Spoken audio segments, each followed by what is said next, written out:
Iowa and Illinois are the only two states without helmet laws.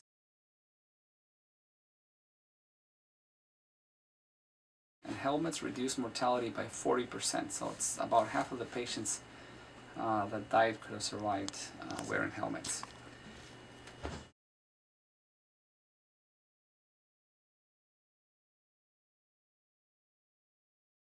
In the fall of 2011, our top volleyball player and team leader and backbone of the school was riding a friend's moped, lost control, and crashed into a tree. Caroline was a key part of West High and a key part of the community. She was so full of life in every way a person can be full of life. A helmet may or may not have saved her life. We're all haunted in many ways, just knowing that Caroline wasn't wearing a helmet and wondering if the helmet would have saved her or would have changed the outcome of the situation. I think it's just really unfortunate that something like that usually has to happen in order to get the general public to think about these things. People tend to take things for granted. I'm very passionate that I don't want other communities to go through the loss that we have if it can be saved by something as simple as wearing a helmet.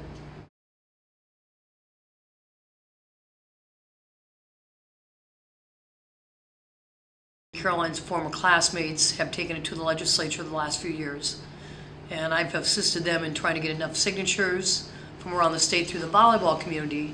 Statewide, as far as it hasn't, the bill hasn't even got out on the transportation committee.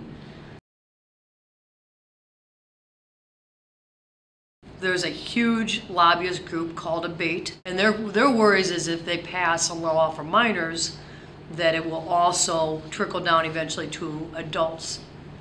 And they're adamantly opposed to helmet laws for adults. I'd hate to see just a flat-out mandate that all riders shall wear protective gear. I would be a little reluctant to go that extreme. I do understand why a lot of riders, even though they're well aware of the risks, they still choose to ride without proper protective gear.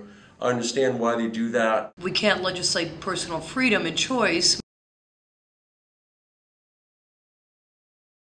I would never ride without proper gear. It allows rooms for mistakes should I ever have a crash. And matter of fact, I have had one, and I would not be here today speaking to you if I didn't have full protective gear on.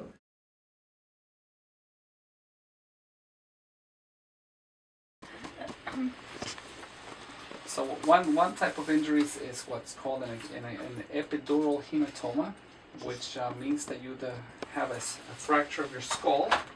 The other scary thing that can happen is that due to the trauma, this brain can swell. The brain is inside a constricted cavity, which is the cranium, and the increase in pressure of the brain can lead to further dysfunction and death.